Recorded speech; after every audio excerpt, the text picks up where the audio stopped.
5 por la mañana para reivindicar lo que es de todos y de todas, lo que no tiene color político, pero que ellos deben defender y que no lo están haciendo.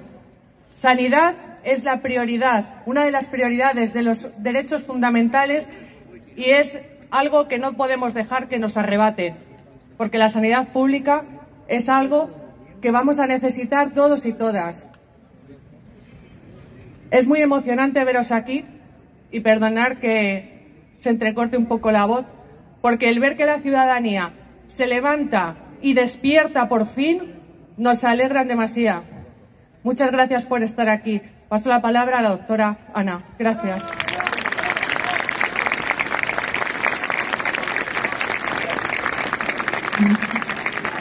Pública, sanidad, pública, sanidad, pública, sanidad, pública, sanidad, pública, sanidad, pública, sanidad, pública.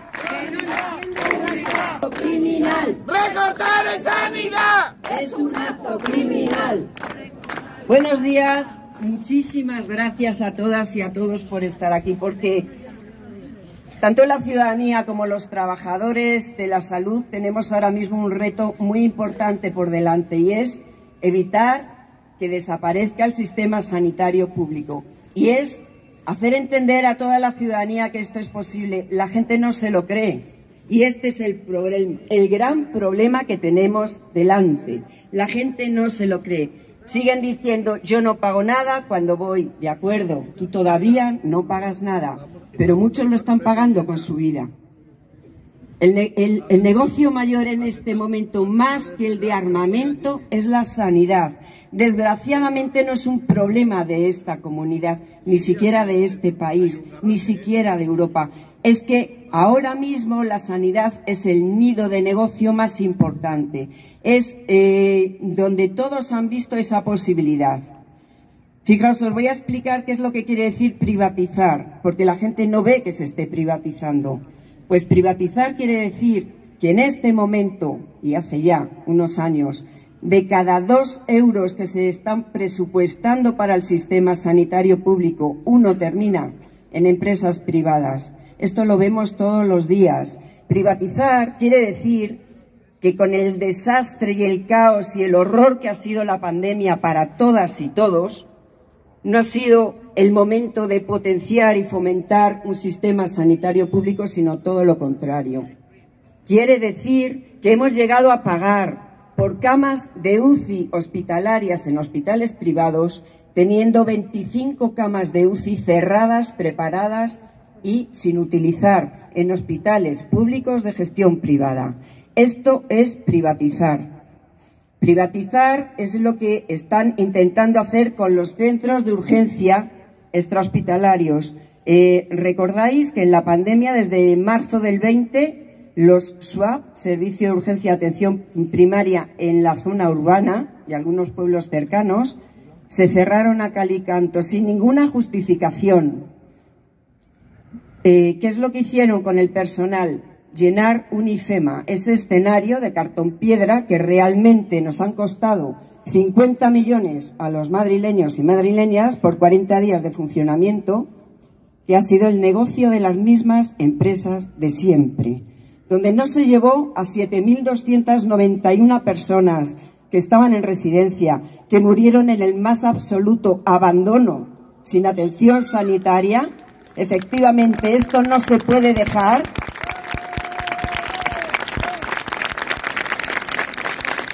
Y a los compañeros que trabajaban en esos servicios de urgencia les utilizaron para llenar ese IFEMA, que sirvió para hacerse fotos.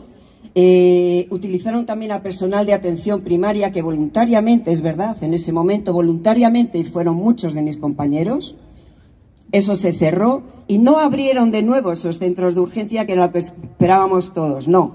Entonces les llevaron al Within Center, al Wanda y finalmente a la nave Zendal, para no hacer nada, vacunar con poquísimos pacientes. La nave Zendal es otro tema interesante del que creo que tendríamos que hablar. Triplicaron el presupuesto inicial, 50 millones iniciales, más de 150 finales, para atender a 8.000 pacientes. El hospital, bueno, que no es un hospital, esa nave es la que menos pacientes COVID ha atendido en toda la pandemia. Imaginaos a lo que sale cada paciente. 150 y tantos millones, 8.000 pacientes. Eso es insostenible. No es insostenible el sistema sanitario público. Lo que es insostenible es la gestión que están haciendo del sistema sanitario público.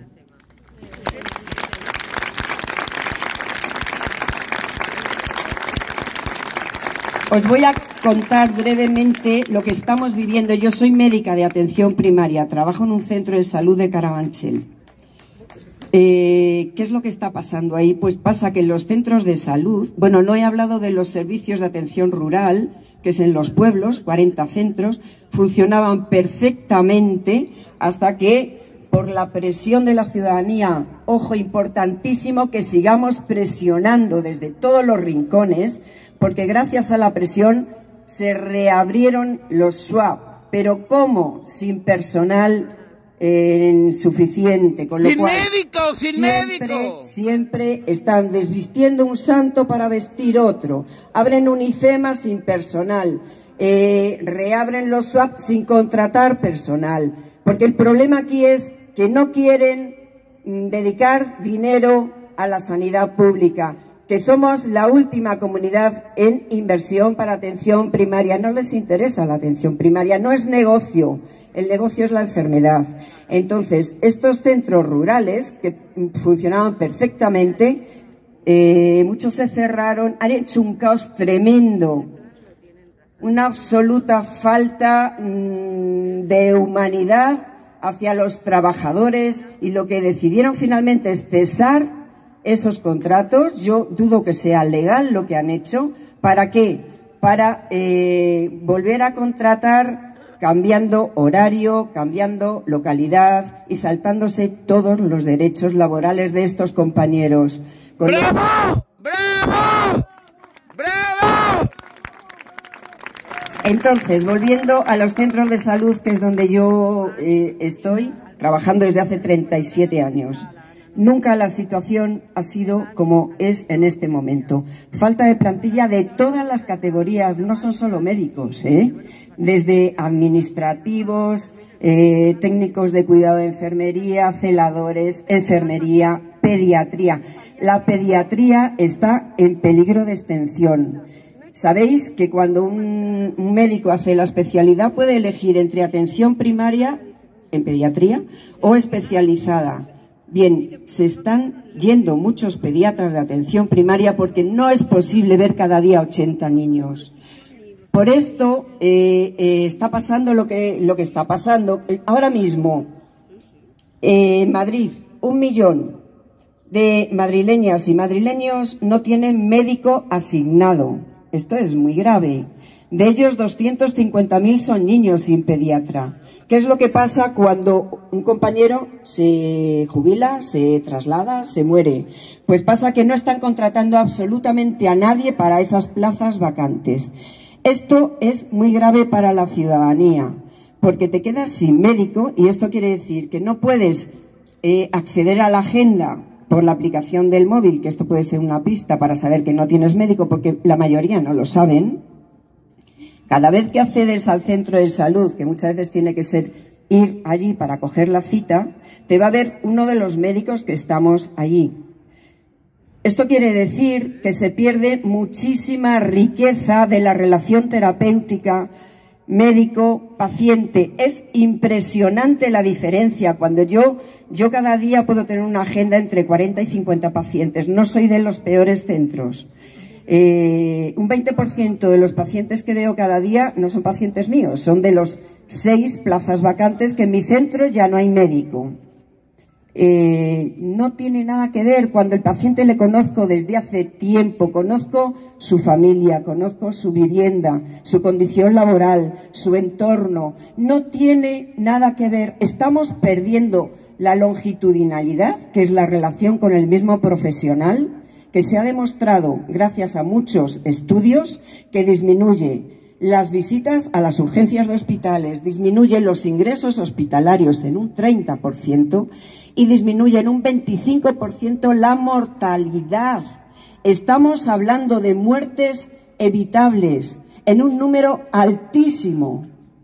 En este momento, fijaos, es que el tema es cómo consiguen la privatización. Es evidente, desmantelar poco a poco, deteriorar poco a poco. Y ahora ya no es tan poco a poco. O sea, ahora ya están tensando tanto la cuerda que por eso la ciudadanía y todos los trabajadores estamos defendiendo lo que son nuestros derechos en sanidad. ¡Bravo! ¡Bravo! Sanidad pública.